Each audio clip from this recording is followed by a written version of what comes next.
우리가 사는 세상이 참 쉽지 않은데 너무 쉽게 생각한 사람들이 지금 많이 힘들어합니다. 주택담보대출 5억을요 한 2%쯤으로 해가지고 30년으로 원리금 상한으로 해가지고 했더니 한 210만원쯤 나오는 겁니다. 그래 210만원 내고 어차피 내가 살면서 은행에 월세 준다라고 생각하고 지내면 좀 지나면 집값이 올라서 충분히 내가 이렇게 선택한 것에 대한 보상을 받을 거다, 그런 기대감으로 아마 대출을 냈을 겁니다. 그랬는데 2019년 2020년쯤에 2%의 대출 금리로 이제 대출을 냈는데 지금 보니까 대출 이자를 뭐 4% 5% 뭐 이 정도 얘기하죠. 그랬더니 순식간에 원리금이 210만 원이 든 게 288만 원으로 한 78만 원 가량 오른 것을 이제 부담해야죠. 이게 또 끝이 아니라 한 7% 가량을 올라가면요 순식간에 333만 원으로 폭등합니다. 이제 보통 사람들에게 원리금으로 330만 원쯤을 낸다라는 건 어떤 의미입니까? 맞벌이 부부가 둘 중에 한 명의 월급을 고스란히 은행에 갖다 바친다라는 이야기인 거죠. 되게 우울한 겁니다. 저도 예를 들어서 원리금으로 만약에 210만원, 288만원 낸다라고 하면 되게 어려울 것 같습니다. 쉽지 않을 것 같다라는 거죠. 그렇게 살면 과연 일상생활이 유지가 될까? 되게 아마 허덕일 것 같다라는 생각이 듭니다. 이런 이제 되게 힘겨운 상황 속에 정상적인 생활을 하면서 살 수 있을까? 정말 쉽지 않을 것 같아서 걱정이 많이 됩니다. 어떻게 살아가야 될까? 아마 되게 부담스러워하고 되게 아마 빡빡할 것 같습니다. 만 원, 2만 원 쓰는 것도 아마 엄청난 눈치를 볼 수밖에 없겠죠. 왜겠습니까? 매일 돈 끌어모아서 은행에 원리금 내느라고 허덕이기 때문에 그럴 것 같다라는 거죠. 세상 사는 게 참 힘듭니다. 서럽기도 하고 서글프기도 하고 빡빡하기도 하고 걱정이 되게 많이 된다라는 겁니다. 별것 아닌 것처럼 그런 인고의 과정을 거쳐야 부자가 될 수 있다라는 등 시세 차익을 5억을 10억을 네 걸로 삼을 수 있다라고 이야기한 이들이 있는데 그거 잘 생각해 봐야 됩니다. 그게 나에게 그냥 아무렇지도 않게 이렇게 주어지는 선물 같은 게 아니라는 겁니다.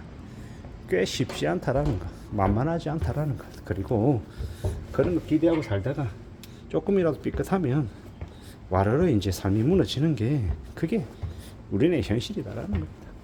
별거 아닌 것처럼 괜찮은 것처럼 쉽게 부자가 될 수 있는 것처럼 이야기하는 사람들의 말은 대부분 다 가짜입니다. 그 가짜의 말에 놀아나면 인생이 그냥 되게 이제 어려워지는 거죠. 우직하게 살아가야 되고 좀 더 조심해야 되는데 참 그런 것들을 잘 좀 챙겨야 되는데 못하는 사람들이 많더라는 거죠. 좀 더 우려하고 좀 더 대비하고 좀 더 조심하며 사는 것 말고는 다른 이제 해법들이 없는 것 같습니다. 좀 더 챙겨야 되는데 좀 더 살펴야 되는데 잘 안 되죠.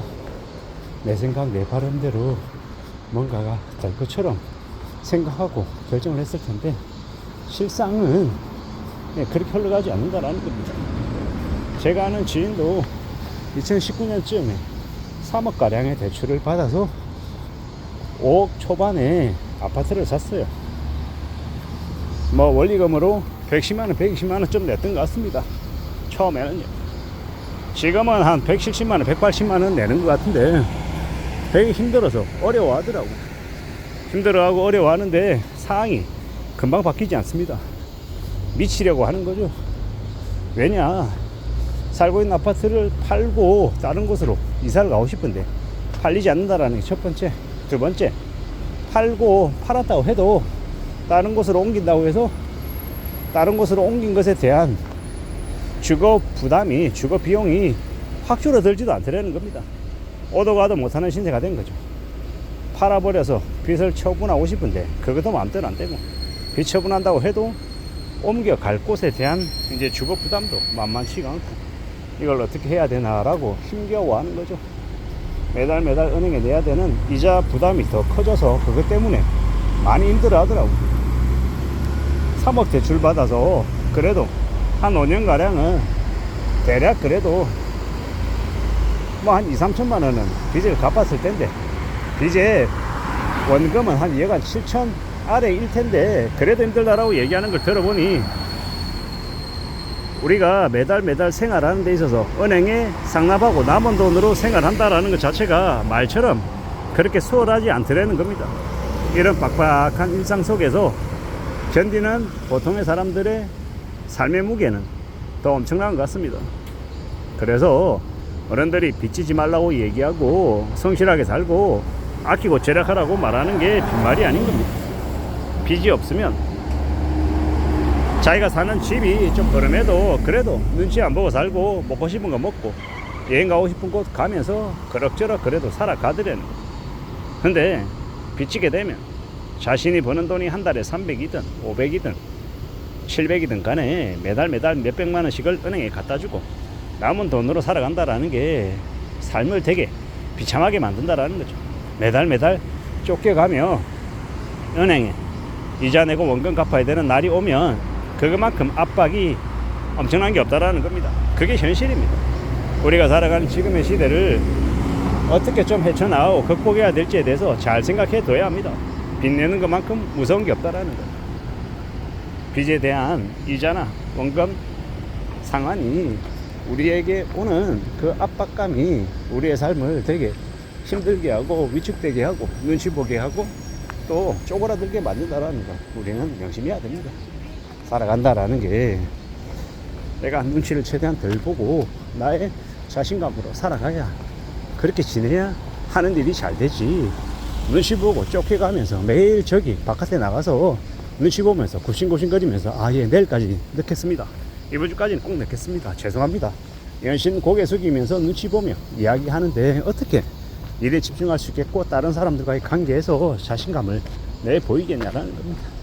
우리가 살아가는 시대, 우리가 지금 현재 맞이하는 현실이 되게 빡빡하다고 얘기하는데 제일 힘들어하는 사람들은 이자 부담이 커져서 빚 갚는 게 어려워서 일상에서 짓눌리는 사람들, 그리고 실직으로 인해서 갑자기 소득이 줄어들어서 빚을 못 갚는 상황에 내몰리는 사람들, 그들의 삶이 제일 어려워지는 것 같습니다.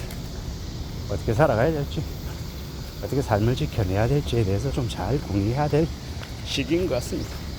정신 바짝 차리고 살아가야 되고, 여행 바라면 안 되고, 분수 지키고, 좀 더 냉정하게 차분하게 자신의 삶을 다듬어 나가는 게 그게 제일 필요한 것 같습니다. 그렇게 살아가야 삶을 지켜낼 수 있을 것 같습니다. 이상입니다.